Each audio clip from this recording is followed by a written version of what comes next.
우리가 지난번에 역대상 10장까지 우리가 같이 읽고 그 다음에 11장부터는 읽지 못했는데요. 간단하게 그 부분들을 좀 짚고 넘어가면요. 이제 사울 족보가 끝난 다음에 그 다음에 사울의 족보로 이렇게 가게 됩니다. 그래서 9장 마지막 후반절에는 사울의 족보로 다시 한번 시작을 하면서 이제 사울 왕부터 이스라엘의 왕정이 시작되는 사울 왕부터 10장이 이제 이어져 나가고 한 장 10장 전체를 사울 왕의 그 일대기에 대해서 이렇게 얘기를 하고요. 그 다음에 11장부터는 이제 다윗이 유다의 왕이 된 이야기부터 시작을 합니다.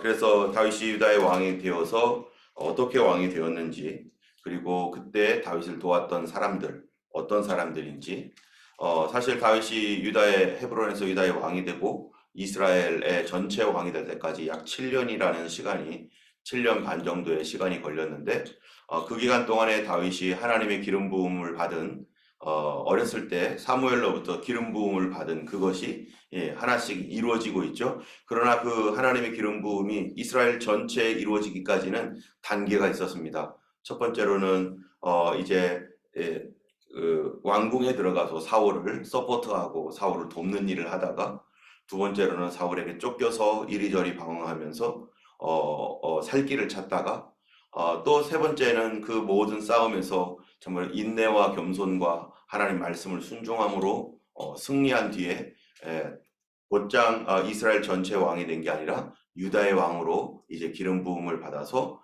이렇게 올라갔다가, 그리고 7년 동안 이 이스라엘 전체 사람들의 마음이 다시 다윗에게로 돌아올 때까지 그렇게 기다렸죠. 그래서 다윗이 이 전쟁을 통해서 이스라엘 전체의 왕이 된 게 아니라 무혈로 피를 흘리지 않고 사람들의 마음이 자연스럽게 다윗에게 돌아오고 하나님께서 그 일들을 계획하고 또 하나님께서 그렇게 준비할 때까지 하나님께서 예비하신 길로 그렇게 걸어가면서 늦지만 그러나 천천히 하나님과 함께 동행함으로 7년 반 동안 사람들의 마음이 다 다윗을 향해서 마음이 열리고, 심지어는 사울의 족속이었던 베냐민 지파가 가장 마음이 열려서 다윗을 적극적으로 돕는 그런 일들이 있게 되었습니다. 그래서 다윗이 이제 전체적으로 이스라엘의 왕이 되었죠. 하나님의 기름 부음은 그 미래에 하나님께서 이렇게 해주겠다는 약속이었는데, 그 약속을 실천하는 그 과정에서는 다윗은 그것이 어떻게 자기가 왕이 될지 전혀 생각하지 못했지만, 하나님께서 그 일을 이루실 때는 단계별로 하나씩 먼저 훈련시키시고, 그 다음에 유다라고 하는 조그마한 족속을 다스리게 하시고, 그 다음에 이스라엘 전체를 다스리게 하는 이런 단계들을 하나님께서 예정하셨다는 겁니다. 때문에 하나님의 약속을 우리가 생각할 때 사람의 생각으로 섣불리 생각을 해가지고 이게 하나님 약속하셨으니까 이렇게 내가 확 나가야지, 이게 아니라 약속을 하신 것들을 가지고서 어떻게 하세요? 약속을 하셨으니 하나님이 약속한 거니까 하나님의 방법으로 하나님의 길로 그렇게 걸어가야지. 너무 생각이 급한 사람들, 그런 사람들은요 그것을 막 자기가 이루겠다고 막 그렇게 하다가 나중에 실패하고 나중에 실수하는 경우도 얼마나 많은지 모릅니다. 때문에 우리가 기도할 때에도 하나님께서 이 사람들에게 어떤 기도를 할 때 감동을 주시거나 말씀을 주셔서 앞으로 이렇게 하겠다라고 하는 이런 말씀을 주실 때 우리가 굉장히 조심해야 될 것은, 그것이 하나님의 말씀일지라도 그 약속을 주신 분이 하나님이시니까 그 약속을 이루실 분도 누구예요? 하나님이시죠. 그러면 하나님께서 그 일을 이룰 때까지 계속 주님과 함께 동행하는 삶, 하나님과 함께 걸어가야지, 내가 막 그냥 내가 하겠다고 해가지고 막 앞으로 뛰쳐나가고 막 그냥 이리 뛰고 저리 뛰고 하면요, 그 하나님의 일을 내가 어떻게 하는 거예요? 다 망쳐버리는 거예요. 하나님도 뭐를 갖고 계세요? 하나님도 계획이 있거든요. 하나님의 계획이 있는데 내 생각이 먼저 앞서가지고 그 앞으로 먼저 돌진하여 나가고 이 사람 만나고 저 사람 만나고 이래라고 하고 저래라고 하고, 여러분 이렇게 될 때 그 사람이 하나님의 일을 망치고 하나님과 동행하지 않게 되면 그리고 그 일들이 어떻게 되는 거예요? 지체될 수밖에 없는 거죠. 정말로 그것이 하나님의 말씀이라면은 내가 그러한 잘못 알고 있는 것들이 다 잠잠해지고 이제 하나님 앞에 항복하고 하나님 주님 뜻대로 하세요. 내가 다 망쳤어요. 그런 다음에서야 하나님이 시작할 겁니다. 때문에 우리가 무엇인가 하나님 앞에 응답을 받고 하나님의 계획이 있고 그럴 때 내 마음속에 그런 것들이 확증이 있고 확신이 있고 그래도 우리가 그것들을 함부로 입으로 말하지 말고 마음속에 깊이 간직하고 있으면서 하나님이 이루시는 것을 우리가 계속 바라보는 거죠. 그리고 하나님과 어떻게 동행할지, 성령님의 감동이 뭔지, 기도할 때 기도의 방향을 어떻게 인도하시는지를 계속 주의하면서 그 일이 이루어졌을 때, 그래서 그 일들을 우리가 하나님께서 주신 말씀들이 있거나 감동이 있을 때마다 우리가 꼭 해야 될 게 있어요. 그거 뭐냐면 써놓는 거예요. 미리 공책에다가 써놓고, 그래서 우리가 매번 묵상할 때 이렇게 공책에다가 묵상 말씀 써놓고 그러잖아요. 그래서 써놓고 그거 하나님께서 주신 말씀들을 거기다가 색칠도 해놓고, 저는 뭐 공책이 이만큼 있는데 거기에다가 미리 하나님 주셨던 어떤 그런 것들이 있으면요, 그날 쓰고 나서 거기다 잊어버리지 않게 색칠을 합니다. 그리고 거기에 대한 기도의 내용들을 계속 가지고 있으면, 계속 감동들이 있는 말씀들이 있으면 또 다음번에도 또 색칠을 해놓고 해서 그 공책을 넘기다 보면은 거기에 대한 하나님께서 특별히 응답했던 것들, 특별히 말씀하셨던 것들에 대해서 이렇게 보면은 색깔별로 이렇게 색깔들이 딱 칠해져 있어요. 그러면은 이때 이렇게 말씀했고, 이 말씀이 이렇게 이루어지고, 이 말씀이 이런 단계를 거쳐서 이루어졌구나 라고 하는 거. 그래서 그런 것들을 볼 때 이게 뭐가 되는 거예요? 나의 간증이 되고 하나님을 따라가는, 이렇게 따라가야 되는구나 하는 어떤 방법들을 우리가 알게 되는 거고, 그게 우리의 주님과 함께 걸어가는 영성인 것이죠. 그래서 다윗도 자기의 하나님께서 주셨던 기름 부음이 이루어지기까지 참으로 하나님과 동행하면서 그 일들을 이루어가는 그 내용이 바로 이제 11장, 12장 이렇게 하면서 주변 사람들이 다윗을 돕고 그렇게 됩니다. 그래서 드디어 다윗이 이제 왕이 되었죠. 왕이 된 얘기가 이제 12장까지 이제 다 끝나고 13장에서는 뭡니까? 왕이 된 다윗이 가장 먼저 관심이 있었던 게 뭐예요? 바로 성전에 들어가야 할 성막궤, 하나님의 언약궤입니다. 사울 때에는 언약궤가 어디 있는지 저기 있는지 전혀 관심이 없었어요. 왜냐하면 자기 자리를 보호하고 지키기 위해서 뭐만 했던 거예요? 다윗만 쫓아다니며 거기에 정신을 팔렸기 때문에 하나님께서 주셨던 감동이 분명히 있었을 겁니다. 하나님께서 사울을 통해서 하나님의 그 계획을 이루시고자 하는 그 뜻을 이루려고 하셨던 그런 것이 있었을 것입니다. 그런데 사울은 거기에 하나도 관심을 갖지 않는 거죠. 그리고 이제 다윗이 드디어 왕이 되었을 때 가장 먼저 했던 것이 바로 이제 언약궤를 이제 모셔오는 거, 예루살렘으로 모셔오고 그 다음에 성전을 짓겠다라고 하는 꿈을 갖고 있었던 것이죠. 그때 13장에서 언약궤를 모시고 올 때 다윗이 어떻게 했는지 11기상에서는 자세하게 안 나와 있지만 역대상에서는 이 내용을 자세하게 다룹니다. 13장 1절에 보면 다윗이 천부장과 백부장 곧 모든 지휘관과 더불어 뭐예요? 의논하고, 하나님의 그 일을 하는 데 있어서 다윗이 혼자 나를 따르라 뭐 이렇게 하면서 하는 게 아니에요. 그 다윗을 함께 지금까지 다윗과 생사고락을 함께하고 또 각 나라의 각 그 지역에 배치되어 있었던 그러한 그 다윗을 돕는 사람들, 이런 사람들, 믿음이 있는 이런 사람들과 함께 모여서 의논을 합니다. 여러분, 하나님의 선한 일도 어떻게 해야 돼요? 나 혼자 하면 됩니까? 하나님의 선한 일을 한다면은 하나님은 무엇을 원하실까를 생각해 봐야 되는 거예요. 하나님의 선한 일을 할 때 내가 잘났다고 내 못에 나 따르라 얘기하는 게 아니라 같이 할 수 있도록 하나님은 그거를 원하시는 거죠. 때문에 우리의 모든 생각들은 어디에 초점을 맞춰야 되냐면은 하나님은 뭐를 원하실까? 하나님은 어떻게 하기를 원하시는가? 여기에 나의 생각을 초점을 맞춰야 되는 거예요. 그래서 하나님께서 기뻐하시는 방법을 우리가 구하고 그 길로 따라가는 건데, 다윗은 여기에 모든 백성들이 다 함께 하나님의 궤를 옮기는 것을 모든 사람이 동참하기를 원했기 때문에 여기서 천부장, 백부장 모든 지휘관과 더불어 의논하고, 2절에 보니까 13장 2절에는 다윗이 이스라엘의 온 회중에게 이르되 만일 너희가 좋게 여기고 또 우리 하나님 여호와로 말미암았으면 우리가 이스라엘 온 땅에 남아있는 우리 형제와 초원에 딸린 성읍에 사는 제사장과 레위 사람에게 모두 보내요 전령을 보내어 그들을 우리에게 모이게 하고 우리가 우리 하나님의 궤를 우리에게로 옮겨오자 하면서 이 일이 그냥 왕궁에서만 그냥 그 몇몇 리더십들 가운데서만 막 하는 게 아니라 모든 백성들, 촌락에 있는 모든 백성들까지 거기에 있는 제사장과 레위인들까지도 다 동참하여 하나님의 궤를 성전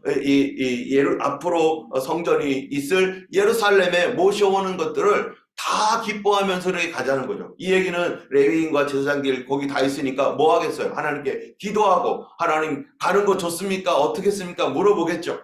그러면서 이 성전을 위한 첫 번째 언약궤를 모셔오는 거예요. 하나님께서 결국에는 다윗이 성전을 짓진 못했지만 그러나 하나님이 언약궤를 다윗 성 근처로 예루살렘으로 모셔오는 것들은 하나님이 기뻐하셔서 거기에서 다윗의 장막을 짓게 하셨죠. 결국에는 자 이런 일들을 할 때 하나님의 일은 항상 주님의 일은 어떻게 됩니까? 하나님의 일이기 때문에 선한 일들은 함께 해야 되는 것이고 뿐만 아니라 이 일을 하나님의 일을 하면서 많은 경우에 어떤 일이 생깁니까? 다치는 일이 생깁니다. 어떤 사람들은 하나님의 선하고 좋은 일임에도 불구하고 그 일을 주도했던 사람들이나 그 주변에 함께하는 사람들이 너는 빠져 뭐 어쩌고 하면서 그런 일들로 인해서 어려움을 겪는 경우가 있어요.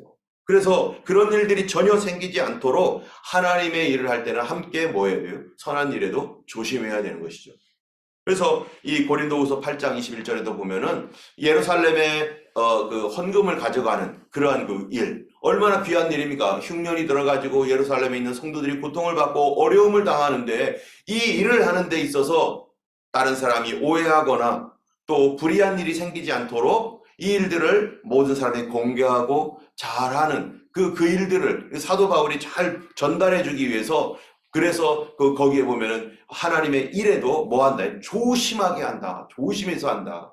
다른 사람들이 이 일로 인하여 오해하거나 어려움을 당치 않도록 우리가 주님의 일을 할 때 하나님의 일이니까 따라오려면 따라오고 믿음 있으면 따라오겠지 이런 생각을 가지고 하지 않고 그 사람들도 어떻게 해서든지 함께 가고 어려운 사람들은 같이 손을 잡아주면서 가는 것이 하나님의 교회고 하나님의 일입니다. 그럴 때 좋은 일을 하나님의 선한 일을 할 때 뭐를 맺게 됩니까? 열매 맺는 거죠. 선한 열매가 맺어지게 되는 거죠. 이런 선한 열매를 맺어지기 위해서 거기에 누가 필요해요? 하나님이 예비한 사람이 필요합니다. 그래서 선한 일이 예비된 그릇이 누구인지를 또 하나님께 묻고 같이 할 사람들을 함께 모으면서 이 사람들이 다 같이 하나님의 일에 그렇게 예비되고 또 열심히 있는 백성이 있어요. 하나님의 선한 일에 열심히 있는 사람들을 또 같이 모여서 그 사람들과 함께 기도하며 그런 일들이 좋은 열매로 맺어질 수 있도록 해야 되는 거죠. 그래서 이제 13장 3절에 보면은 드디어 우리가 우리의 하나님의 궤를 우리에게로 옮겨오자 하면서 옮겨오는 일을 시작합니다. 그런데 하나님의 궤를 옮겨오는 일을 할 때 하나님의 궤의 용도가 뭔가? 여기에 특별한 용도가 있어요. 3절에 보니까 13장에 보면요. 사울 때에는 우리가 궤 앞에서 뭐 하지 않았다고요? 묻지 아니하였느니라. 하나님의 언약궤가 거기에 있는 그 이유, 하나님의 언약궤가 있는 이유가 뭐예요? 하나님께 그 앞에서 뭐 하려고? 물으려고. 하나님 앞에 기도하려고. 그 앞에서 하나님의 뜻을 구하려고. 이 사울 때에는 뭐 했다는 거예요? 하나님의 궤가 없고 사울은 물어보려고 하지도 않았어요. 그래서 이 역대상 우리가 읽었던 그 바로는 사울에 대해서 성경에 10장에 보면 뭐라고 했냐면은 10장 13절에 사울이 죽은 것은 여호와께 범죄했기 때문인데 14절에 여호와께 묻지 아니하였으므로 여호와께서 그를 죽이시고 그 나라를 이새의 아들 다윗에게 넘겨주셨더라. 여호와께 묻지 않았다는 거예요. 사울은 자기 멋대로 신앙생활하고 자기 멋대로 나라를 움직였다는 거예요. 그런데 다윗은 우리는 이전에는 그러지 않았지만 이제 이 하나님 궤 앞에서 우리가 묻자. 하나님께 묻고 기도하자. 어떻게 묻습니까? 바로 선지자도 있고 또 더욱이 이 언약궤 앞에서 묻자라고 하는 것은 대제사장이 우림과 둠밈을 가지고 있기 때문에 어려운 일이 있을 때마다 어떻게 할지 모를 때마다 대제사장과 함께 하나님 앞에 나가서 그거로 우림과 둠밈으로 하나님 앞에 묻는 거죠. 그렇게 하나님 허락하셨기 때문에 언제든지 하나님 앞에 나와서 국가의 정책이라든지 어떤 여러 가지 곤란한 일들이 있을 때마다 하나님께 묻게 되는 그 일들을 언약궤 앞에서 하자는 거예요. 여러분, 오늘날 우리가 하나님 앞에 늘 기도할 수 있는 그러한 장소, 자리, 바로 교회당이죠. 교회가 있어야 되는 거예요. 그래서 우리가 함께 하나님 앞에 모든 성도들이 언제든지 하나님께 나와 물을 수 있는 그러한 장소, 그것이 바로 이 교회당인데 우리가 계속해서 이런 그 장소를 위해서 하나님 앞에 기도해야 될 것입니다.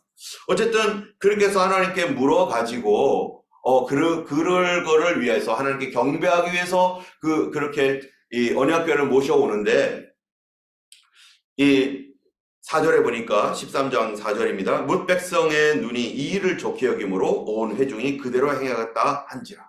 모든 백성들이 기쁘게 여겼다는 거예요. 하나님의 일을 어떻게 해야 된다고요? 기쁨 가운데, 모든 사람들이 기쁨 가운데 해야 됩니다. 그런데 사람들이 기뻐하는 그것을 타면서 으쌰 하는데 진짜 중요한 게 있어요. 사람들이 기뻐하는 일보다 더 중요한 게 뭡니까? 바로 하나님의 말씀대로 해야 된다는 것입니다. 아무리 사람들이 와 좋다 하나님을 위해서 언약궤를 옮기는 거 좋은 일이야 하면서 아무리 좋다 하면서 막 으쌰 해도 그것이 성경과 벗어나는 방법과 길로 간다면 그거는 거기서 스톱을 해야 되는 거죠.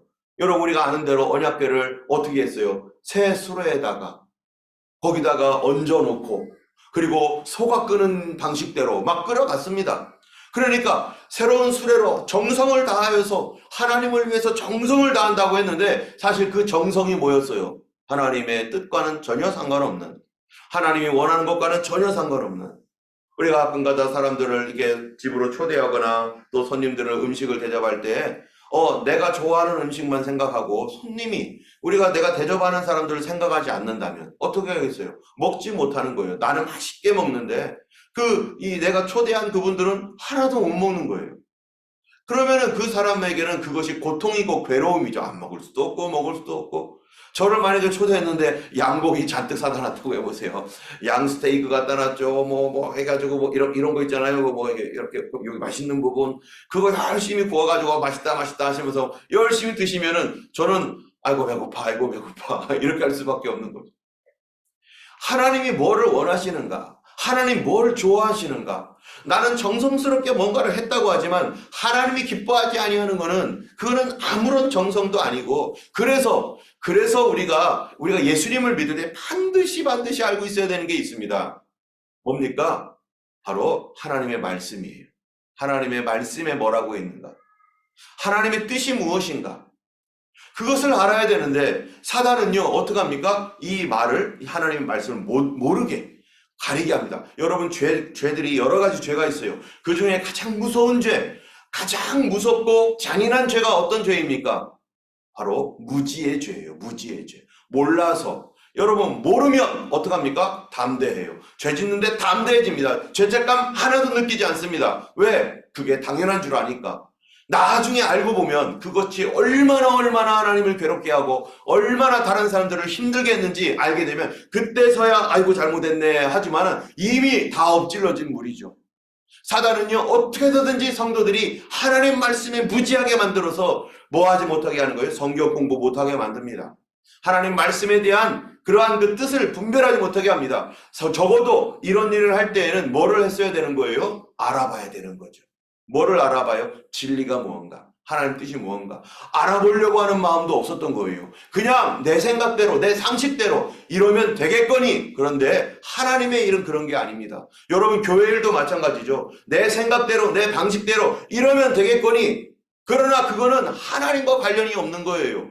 교회의 모든 어떤 중요한 일들은 누구랑 상의해야 됩니까? 주의 종과 상의를 해야 되고, 또 하나님 앞에 이것도 과연 하나님이 성경에 내가 할 범위인가, 이게 성경에서 내가 하라고 우리가 해도 되는 것인지 아닌지를 좀 더 분별을 하면서 해야 되는데, 막 어떤 사람들은 뭐를 받았다고 해서 아무런 목회자와 상의도 없이 교회의 중요한 일들을 우리 하나님이 하라고 했다고 하면서, 여러분 이렇게 될 때 무슨 일이 생기겠어요?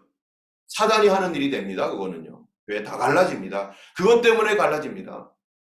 때문에 모든 범사에는요 하나님의 방법이 있습니다. 하나님이 뭐를 원하시는가. 그래서 진리를 알고자 하는 마음, 진리에 대하여 배우고자 하는 마음을 가지고 하나님 앞에 묻고 성경을 봐야 돼요. 성경.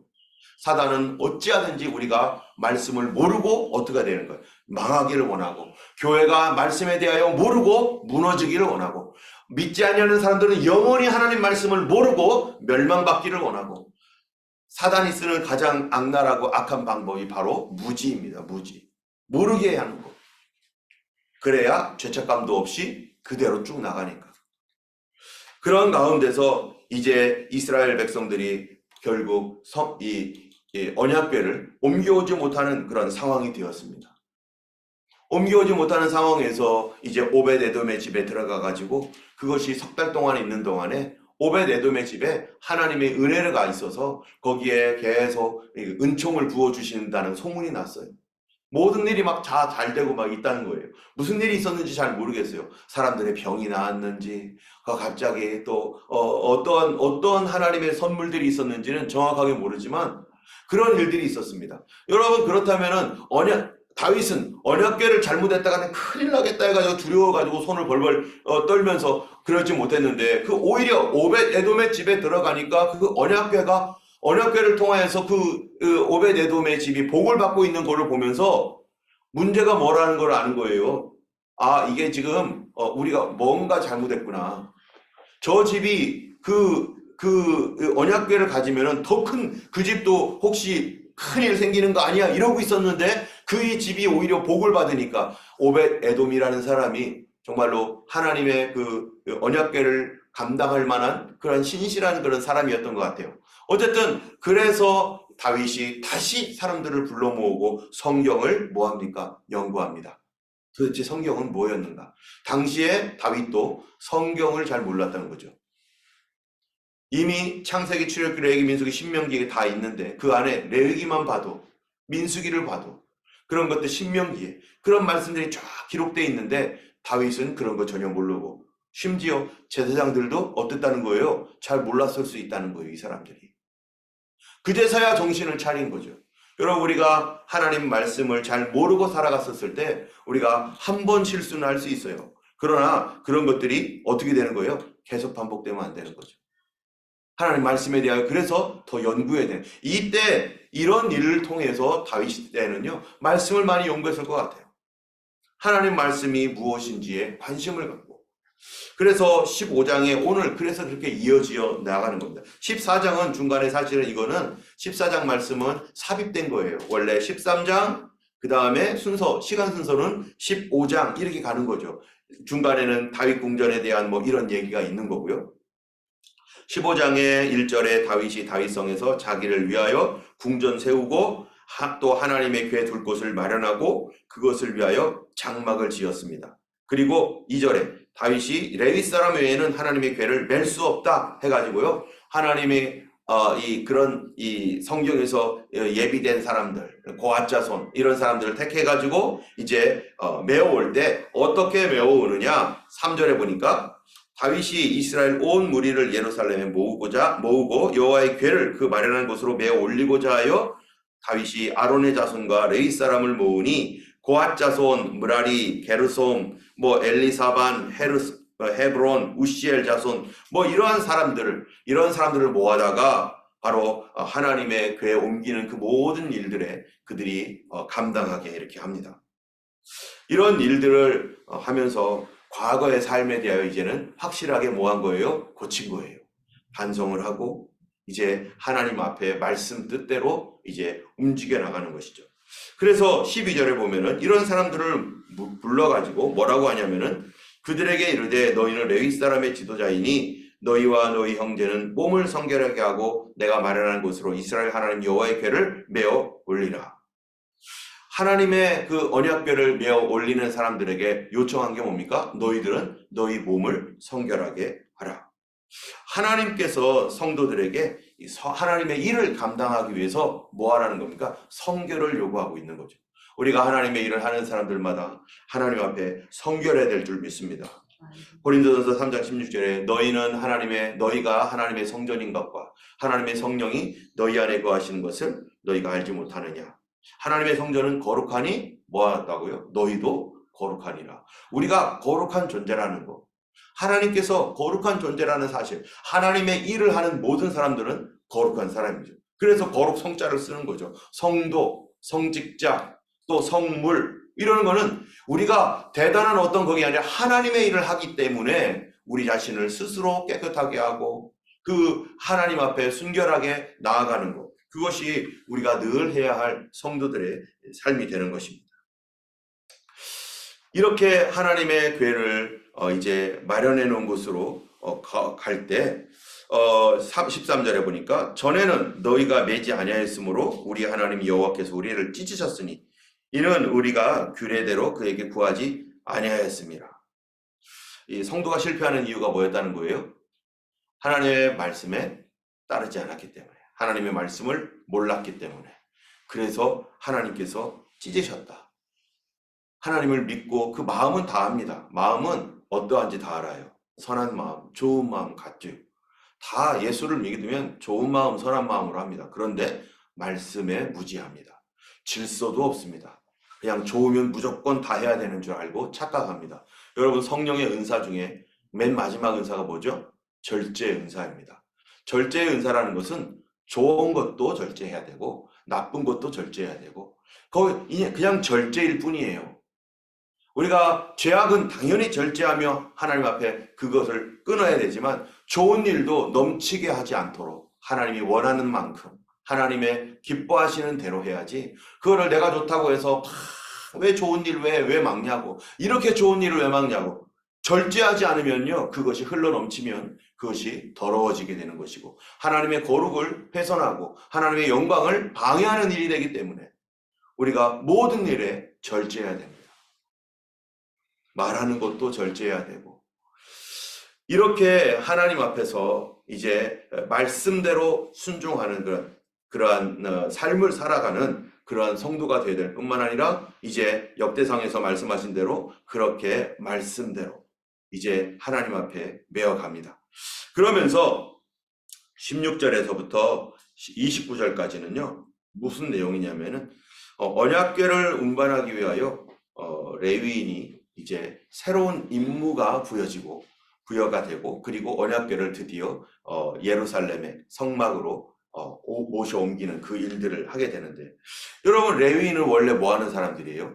레위인들은 이제 하나님께서 광야에서 성막을 만들어 놓고 그것을 관리하고, 뿐만 아니라 이제 성막이 움직일 때마다 레위인들이 다 그거 팩해가지고, 그래서 그걸 자기 어깨에 메고, 또 뭡니까? 여러 성전에 사용되는 기구들, 그거 다 돌보며 닦고, 그걸 깨끗하게 해서, 최대한 그것을 잘 관리하는 그 일을 했던 사람들이 레위인입니다.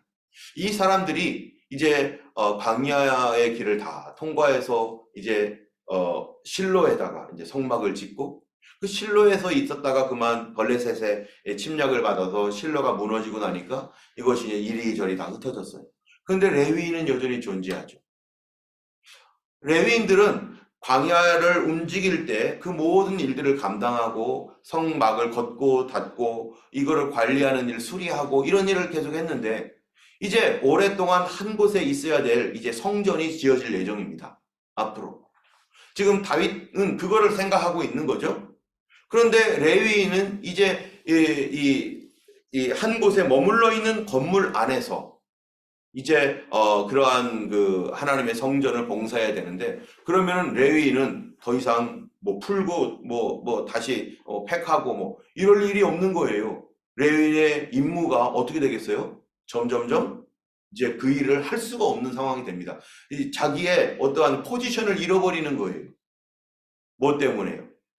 이제 새로운 시즌, 시대가 바뀌었습니다. 예전에는 이 성막을 움직이는 시즌이었었어요. 이리저리 움직이면서 여기도 갔다가 저기도 갔다가 그러면서 다 흩어진 것들, 그거 다 흩어진 곳에서 레위인들이 다 이렇게 관리하고 뭐 이랬죠. 근데 이제는 한 곳으로 모입니다. 그러니까 다윗이 한 게 뭐냐면은 이 24반차를 만들고 레위인들에게 새로운 임명을 하는 거예요. 새로운 임명. 그 중에 중요한 레위인들의 임명이 뭔가? 그게 뭡니까? 여기 보니까요, 찬양대가 만들어져요. 하나님 앞에 찬양대가 만들어지고 또 뭐를 합니까? 여기 보니까 23절에 문 지키는 자들이 생겨요. 그래서 레위인들이 찬양을 하는 사람, 또 문을 지키는 사람, 또 이제 앞으로 성전이 있으면 솔로몬 당시 어떻게 하겠어요? 우리가 느헤미야에서 보면은요, 이 솔로몬 당시 새롭게 이제 성전이 지어질 때 막 문 지키는 사람들 명단이 쫙 나와요. 문지기들 동서남북 해가지고 이 다윗 시대에 이 성전을 짓고 솔로몬 시대에 성전을 지은 다음에 거기에 관리하는 사람들이 필요하죠. 레위인의 사명과 레위인의 임무들이 어떻게 되는 겁니까? 이제 바뀌어 나가기 시작합니다. 여러분, 교회에서의 임명과 사명도 그 본질적인 것은 하나님을 섬기는다는 것은 동일하지만 그 섬기는 어떠한 거는 시대에 따라서 이제 어떤 부분들은 변화가 일어나고, 또 교회가 작았을 때 조금 더 성장했을 때, 더 성장했을 때 어떻겠어요? 하는 일들이 이제 조금씩 바뀌어 나가면서 하나님을 섬기는 본질 안에서 우리가 하나님을 어떻게 섬겨야 되는지, 무엇으로 섬겨야 될지, 이런 것들은 조금씩 변화될 수밖에 없는 것입니다. 이제 레위인의 하는 중요한 임무가 찬양하는 거, 그리고 제사장을 돕는 거, 또 성전을 보수하고, 또 11조를 걷고, 또 이 문을 지키고 하는 여러 가지 임무로 이렇게 변경이 되어서 그들이 그 일들을, 하나님의 성전을 계속해서 이제 보호하고 보존하는 그 일들을 하게 되는 것입니다. 어쨌든 이런 일들을 통해서 이제 성전으로 이 성막을 미리 준비되어 있는 곳으로 언약궤가 올 때 다윗이 너무 기뻐가지고 뭐 합니까? 춤을 추는데요. 다윗이 춤을 출 때 무엇을 입었냐면요, 베옷을 입었대요. 여러분, 베옷은 누가 입는 거죠? 원래 제사장들이 입는 것입니다. 세마포 옷을 입는 것도 제사장 레위인들이 입는 옷이에요. 그런데 다윗이 입었던 이 27절에 보면은 다윗이 입었던 베옷, 이것은요, 이 제사장 옷이라기보다는 그냥 이 겉옷이죠. 겉옷, 어떤 행사 때에 입는 겉옷이라고 할 수 있는데, 이 겉옷, 이거를 입고 춤을 추었다라는 것은 뭐를 벗었다는 거예요? 예, 속옷 벗으면 안 되죠. 왕복을 벗었다는 거예요. 왕복을. 이 왕으로서 옷을 입고 있는데, 이 왕으로서 옷을 입고 있는데 하나님의 언약궤가 들어오는데 자기가 왕복을 입고 있을 수는 없는 거예요. 누가 왕이니까? 하나님이 왕이니까. 그러니까 그 왕복을 거기서 벗어버리고, 하나님, 나는 주님의 종입니다. 주님의 신하입니다. 그리고 이 에봇을, 이 겉옷같이 이 속옷 위에다가 입는 겉옷을, 그 에봇을 입고 거기서 기뻐하면서 춤을 추면서 하나님 앞에 나아갑니다. 여러분, 우리가 하나님의 교회에 올 때, 하나님을 예배하러 올 때, 여러분, 우리 어떤 자세로 와야 됩니까? 나의 세상에 있는 모든 것들을 다 내려놓고 나는 주님의 종입니다. 나는 주님의 자녀입니다. 라고 하는 이 세상 것도 다 벗어버리고 우리 겸손한 마음으로 하나님의 자녀로서, 하나님의 종으로서 우리가 하나님께 예배하며 하나님 앞에 나아가며, 기도할 때도 마찬가지죠. 내가 누굽니다 뭐 이런 거 가지고 기도하는 사람 어디 있습니까? 혹시 그런 사람이 있다면 아직도 왕복 입고 하나님 앞에 거들먹거리는 거죠. 하나님 앞에 겸손한 마음으로 하나님, 주님의 도움이 필요합니다. 하나님, 나는 주의 종입니다. 말씀만 하옵소서, 따라가겠나이다. 섬기는 아들로 우리가 살아가야 될 줄로 믿습니다. 오늘 이 시간에 기도할 때 하나님 겸손케 하여 주시고, 성령님 도와주셔서 참으로 주님을 다윗처럼 내 모든 것들 내려놓고 겸손한 마음으로 하나님 앞에 기쁨으로 춤을 추며 하나님을 찬송할 수 있는 우리가 되도록, 또 오늘도 우리와 동행하시는 그런 하나님의 말씀 가운데 살아가도록 기도하는 여러분 되기를 원합니다. 함께 기도하겠습니다. 걸어가신 하나님 아버지, 오늘도 저희들을 불러주시고 이 아침에 하나님께 예배하게 하시니 감사합니다. 주님, 저희들은 참으로 아버지 미약하고 연약한 존재이오니 주여 하나님, 우리의 교만과 또 무지함을 용서하여 주시고 오늘도 하나님을 깨닫게 하여 주시고 성령께서 계시하여 주셔서 아버지 하나님의 주의 말씀대로 주의 뜻대로 순종하며 살아갈 수 있도록 도와주시옵소서. 아버지, 우리가 하나님 말씀에 대하여, 진리에 대하여 무지하고 알려하지 않았던 것들 아버지 하나님의 참으로 용서하시며 하나님 말씀을 끊임없이 보고 하나님 말씀이 무엇인지 알게 하시사 아버지 주의 뜻대로 순종하는 저희들 되기 원합니다. 하나님, 우리에게도 언제든지 기도할 수 있는 장소를 허락하여 주셔서 아무 때고 주님께 나아가서 구하고 기도함으로 아버지 하나님 앞에서 물을 수 있도록 하나님 역사하여 주시고, 우리 가정이 하나님이여 참으로 기도하는 장소가 되게 하여 주시어서 항상 우리 하나님 앞에 기도하는 가정, 기도하는 성도들 되게 도와주시옵소서. 오늘도 하나님의 치료가 임하기를 원하오니 주여 오늘도 치유하시고 하나님 새롭게 하여 주시옵소서. 감사드리며 우리 주 예수님 이름으로 기도드렸습니다. 아멘.